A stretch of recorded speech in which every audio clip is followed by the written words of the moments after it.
السلام علیکم ورحمۃ اللہ وبرکاتہ۔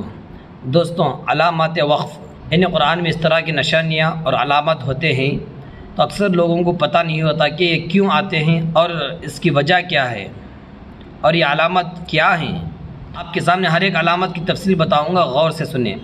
دیکھیے، جس طرح کے لوگ آپس میں بات کرتے ہیں تو بعض جگہ میں ٹھہرنا ضروری ہوتا ہے، بعض جگہ میں نہ ٹھہریں گے تو بات کا مفہوم ہی بدل جاتا ہے۔ جیسا ایک مثال ہے، رک مت جا، تو اس کا مطلب یہ ہے کہ آپ کو یہاں پر رکنا چاہیے اور جانا نہیں چاہیے۔ وہی الفاظ آپ تھوڑا آگے پیچھے رکنے میں کر دیں تو مفہوم بدل جاتا ہے۔ جیسا کہ رک مت جا، تو اس کا مطلب یہ ہوا کہ یہاں پر آپ کو رکنا نہیں چاہیے بلکہ جانا چاہیے۔ تو صرف یہاں پر رکیں گے تو اس کا مطلب الگ ہوتا ہے اور یہاں پر رکیں گے تو اس کا مطلب الگ ہوتا ہے۔ اس طرح قرآن میں بھی یہ علامات ہیں، ان علامات میں بعض علامات میں کھڑنا ضروری ہے، بعض علامات میں ضروری نہیں۔ میں آپ کے سامنے ہر ایک کو تفصیل سے بتاؤں گا۔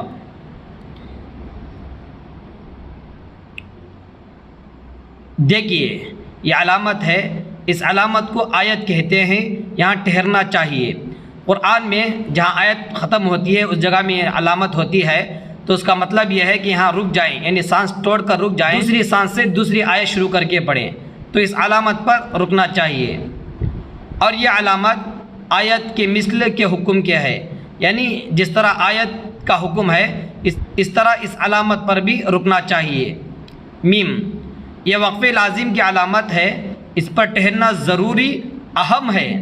یہ علامت مطلب یہ علامت قرآن میں جہاں آئے گی اس جگہ میں ٹھہرنا ضروری ہے، اگر نہ ٹھہریں گے تو مفہوم بدل سکتا ہے۔ تو وقف مطلق کی علامت ہے، اس پر ٹھہرنا چاہیے، تو اس جگہ میں بھی ٹھہرنا چاہیے۔ جیم، وقف جائز کی علامت ہے، یہاں ٹھہرنا بہتر ہے، یعنی ٹھہرنا بہتر ہے، اگر نہ ٹھہریں گے تو بھی کوئی حرج نہیں۔ زا، یہاں ٹھہرنے کی اجازت دی گئی ہے، مطلب آپ ٹھہر سکتے ہیں، اگر نہ ٹھہریں گے تو بھی کوئی حرج نہیں۔ صاد، یہاں ملا کر پڑھنا چاہیے، لیکن اگر کوئی تھک کر ٹھہر جائے تو رخصت ہے، یعنی جہاں پر یہ علامت ہو تو یہاں پر ملا کر پڑھنا چاہیے۔ اگر سانس ٹوٹ گئی، رک گئی تو ٹھہرنے میں بھی کوئی حرج نہیں ہے۔ قاف، یہاں ٹھہرنے میں کوئی حرج نہیں، یعنی ٹھہرنے اور نہ ٹھہرنے میں کوئی حرج نہیں۔ کاف، مطلب یہ ہے کہ پچھلی آیت میں جو علامت آ چکی ہے وہی یہاں بھی ہے، یعنی یہ علامت سے پہلے جو علامت آئے گی اسی علامت کا حکم اس پر بھی لگایا جائے گا۔ ماں، اور یہ تین نقطے، یہ معانقہ کی علامت ہے، دو جگہ تین نقطے لکھے ہوتے ہیں، ان میں سے ایک جگہ ٹھہرے اور ایک جگہ ملا کر پڑھے، یعنی قرآن میں بعض جگہ تین نشانات ہوں گے، یعنی تین نشانات آئیں گے، پھر ایک جملہ آئے گا، پھر تین نقطے آئیں گے، یعنی تین نقطے آئیں گے، پھر ایک جملہ آئے گا، پھر نقطے آئیں گے، تو اس جگہ میں دو میں سے ایک جگہ ٹھہریں گے تو دوسری جگہ ملا کر پڑھیں گے، یعنی پہلی جگہ رک جائیں گے تو دوسری جگہ ملا کر پڑھیں گے، اگر پہلی جگہ ملا کر پڑھیں گے تو دوسری جگہ رک جائیں گے۔ جیسا کہ یہاں پر تین نقطے ہیں اور یہاں پر تین نقطے ہیں، تو ان دونوں میں سے کسی ایک جگہ ٹھہریں گے اور کسی ایک جگہ ملا کر پڑھیں گے۔ ذالک الکتاب لا ریب فیہ ھدی للمتقین، تو میں نے یہاں پر ملا کر پڑھا تو یہاں پر رک گیا۔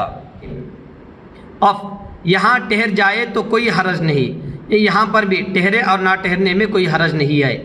سل، یہاں بھی ٹھہر سکتے ہیں مگر نہ ٹھہرنا بہتر ہے، یعنی یہاں ٹھہرے بغیر ملا کر پڑھنا ہی بہتر ہے، اگر ٹھہر جائے تو کوئی حرج نہیں۔ صلا، یہاں ملا کر پڑھنا چاہیے، یعنی جہاں پر یہ علامت ہوگی وہاں پر رکنا نہیں چاہیے بلکہ ملا کر پڑھنا چاہیے۔ لا، یہ علامت کہیں آیت پر ہوتی ہے، یہاں ٹھہرے یا نہ ٹھہرے مطلب نہیں بگڑتا، اور جہاں عبارت کے درمیان لا ہو وہاں نہ ٹھہرے ورنہ مطلب بگڑ جائے گا، یعنی مطلب یہ ہے اگر یہ علامت اگر آیت مطلب یہ آیت ہے، اگر اس کے اوپر آئے تو وہاں پر ٹھہرے اور نہ ٹھہرنے میں کوئی حرج نہیں، کوئی مطلب نہیں بگڑتا۔ دیکھیے، یہاں پر آیت کے اوپر لا آیا ہے، یہاں پر ٹھہرنے اور نہ ٹھہرنے سے مطلب نہیں بگڑتا، تو آپ یہاں پر ٹھہر بھی سکتے ہیں اور ملا کر پڑھ بھی سکتے ہیں۔ اگر یہ اس طرح یہ علامت آیت کے درمیان میں آ جائے جیسا کہ یہاں پر ہے تو یہاں پر اگر ٹھہریں گے تو مطلب بگڑ جائے گا، تو یہاں پر رکنا نہیں چاہیے بلکہ ملا کر پڑھنا چاہیے۔ سین یا سکتہ، یعنی سین آئے گا یا تو سکتہ آئے گا علامت، یہاں تھوڑی دیر آواز بند کرے مگر سانس نہ ٹوٹنے پائے، یعنی اس سین یا سکتہ کی علامت آئے ہے تو وہاں پر رک جائیں گے، یعنی سانس نہیں توڑیں گے، سانس توڑے بغیر تھوڑی دیر رک کے پھر ملا کر پڑھیں گے۔ تو جیسا کہ یہاں پر سکتہ آیا ہے، یہاں پر رکیں گے مگر سانس نہیں توڑیں گے، پھر ملا کر پڑھیں گے، جیسا کہ کلا بل ران وقیل من راق۔ وقفہ، یہاں سکتہ کی نسبت زیادہ دیر آواز بند کرے اور سانس بھی نہ توڑے، جس طرح سکتے میں رکتے ہیں اور سانس نہیں توڑتے، اسی طرح وقفہ میں بھی رکیں گے اور سانس نہیں توڑیں گے، مگر سکتہ میں جس قدر رکتے ہیں اس سے تھوڑا زیادہ دیر رکنا چاہیے۔ جیسا کہ دیکھیں یہاں پر وقفہ ہے، وقفہ میں سکتہ کی طرح سانس توڑے بغیر رکیں گے مگر سکتہ سے زیادہ تھوڑی دیر رکیں گے، جیسا کہ وَلْيَتَمَتَّعُوا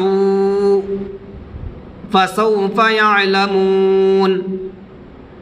اگر کسی جگہ میں اس طرح کی علامت 2 3 یا 3 4 علامت ایک جگہ میں آ جائے جیسا کہ یہاں پر ہے، دیکھیے یہاں پر قف اور تا دونوں جمع ہو گئے، پر جو قف ہے اس علامت پر عمل کریں گے، یعنی ٹھہرے اور نہ ٹھہرے دو میں کوئی حرج نہیں ہے۔ اگر قرآن پڑھتے وقت آیت پر یا علامت پر رکیں گے تو اس کے لیے قاعدہ ہے، یعنی زبر زیر پیش 2 زیر 2 پیش ہو تو ان کو جزم دے کر رکیں گے۔ مثلا یہاں کوثرا ہے تو آیت ہے تو رکیں گے تو اس را کو جزم دے کر کوثر پڑھیں گے۔ انا اعطیناک الکوثر ہے تو آیت پر رکنے کے لیے انا اعطیناک الکوثر پڑھیں گے۔ کسی کو آیت کے درمیان سانس ٹوٹ گئی تو آخر والے حرف کو جزم دے کر سانس توڑ دیں، پھر کچھ پیچھے سے لوٹا کر پڑھیں، جیسا کہ آیت کو پڑھیں اور یہاں پر ہماری سانس ٹوٹ گئی ہے، مثلا تنزل الملائکۃ والروح تو ہا کو جزم دے کر سانس توڑ دیں گے، پھر والروح سے جمع کر پڑھیں گے، والروح فیہا بإذن ربہم۔ تو یہ وقف کے قاعدے ہیں جو قرآن پڑھنے والوں کے لیے بہت ضروری ہیں، اس کو آپ بھی سنیں اور دوسرے دوستوں تک جو قرآن پڑھتے ہیں ان تک شیئر کریں اور سمجھائیں۔ اللہ ہم سب کو قرآن کو صحیح سمجھ کر بہتر سے بہتر پڑھنے کی توفیق عطا فرمائے۔